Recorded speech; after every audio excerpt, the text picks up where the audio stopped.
Hi, I'm Mara, President of JEF Munich, and we're meeting today Chantal, the international officer from JEF Malta. First of all, how are you and how do you cope with the situation in your country? Hi everyone. First of all, thank you so much for this invitation, which really appreciate it. Okay, so my current experience with COVID right now is a bit interesting because even though I am Maltese, I'm currently living in Italy.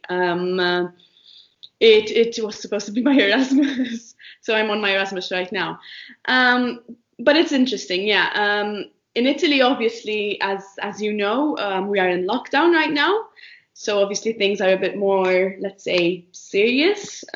Cases finally are decreasing or we're getting a bit of control when it comes to COVID cases. On the other hand, in Malta, it's a bit different because Malta is not in lockdown.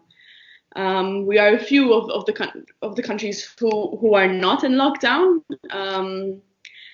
The airport I think was locked a week after Italy announced the lockdown in here. But it's a really interesting case because most people are actually staying at home, even though we are not in obligatory lockdown. There are, like, if I'm not mistaken, if you break obligatory lockdown, so in Malta, which means that you are found with positive on the case, or you were found positive with COVID, and if you go outside, then you're breaking obviously obligatory lockdown, and you are fined. I think it's about 10,000 euros. So measures are quite steep. But yeah, it seems that the authorities are taking control of the situation very well, and we have recovered cases that are increasing. I think 1/4 of the cases in Malta in total are recovered. And in fact, the World Health Organization had pointed to Malta and congratulated us for how we're handling it, which obviously for such a small state is huge. Yeah, and what impact do the measures against SARS-CoV-2 have on your personal and social life? Like, as you mentioned, you're on Erasmus, so how is it going? How do you feel? I mean, it's interesting. It's definitely not the Erasmus experience I planned and I wanted, but I really do love Italy and the city I'm living in. So it's a very interesting experience. And I still think that the bases of Erasmus are still here. I'm still independent. I'm still exploring another country. So I guess it's all good. Yeah. That's great. But do you have any wishes or expectations of Europe?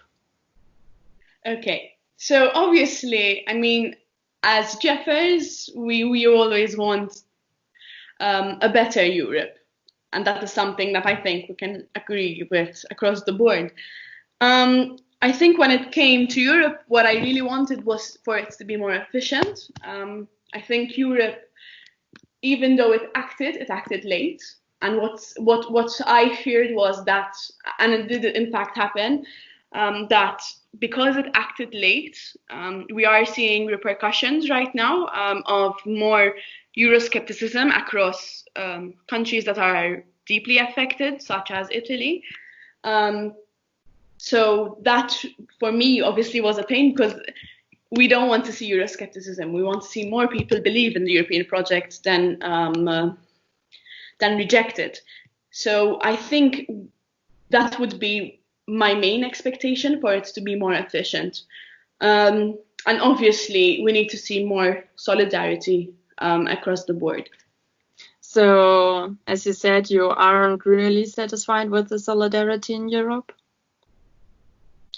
I wouldn't say, but I wouldn't say I'm satisfied. No, I think we've seen throughout the last few years that Europe right now, the European Union right now, is based on member states. Member states have huge influential powers,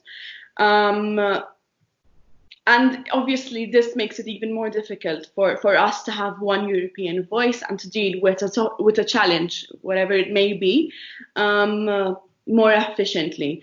And that was clear when it came to the healthcare challenge, when it came to COVID, obviously, and especially Italy, because Italy was the first and the worst case. And also, if I may also add, it was also migration in the COVID crisis right now, which is a big issue in Southern Europe right now. Coming from Malta, I obviously understand and can easily acknowledge that challenge. And unfortunately, we have not handled it properly because we are still bickering amongst ourselves. Member states, including my own, are still not agreeing, are pulling on different, I'd say, on different ideas. And unfortunately, we are losing lives in the Mediterranean. And I think that is something we tend to forget, that these are lives and these are not numbers. Yeah, I agree with you. And thinking of the measures like closing borders and inhibiting inner European trade, what kind of future do you predict for the European Union? Okay, so I mean, I think we were all shocked, especially us youths, when we saw the closing of borders and the trade, because obviously we are not used to this life. We were always brought up with open borders and a European way of life, so to speak. So it is a big shock, yes. And I think that obviously member states will now be naturally hesitant to open up their borders, obviously, even though they are legally obliged to do so. But I think that we will soon acknowledge, as member states, that to improve our economies, that we now surely need to do, and to improve our own standing in the world stage. On the world stage, I think we need each other, and I think that member states will acknowledge that and soon be working towards the European project. So I think that will be our sort of light at the end of the tunnel, so to speak. So, as you already mentioned, you see a chance that something good will derive out of this crisis for Europe? Yeah, I think obviously it's a big challenge to see something good, but we must focus on the good. We have to. It's what we always do, it seems. I think if one thing really was highlighted throughout this crisis was environmental awareness. We've now seen proof that if we stop our carbon, if we stop our, in pollution, we can see clear changes. And I think now it's reached a point where we can no longer deny it. We can no longer put it at the back of our minds. I think it's an issue that we have to handle today. So that is one thing I think that we really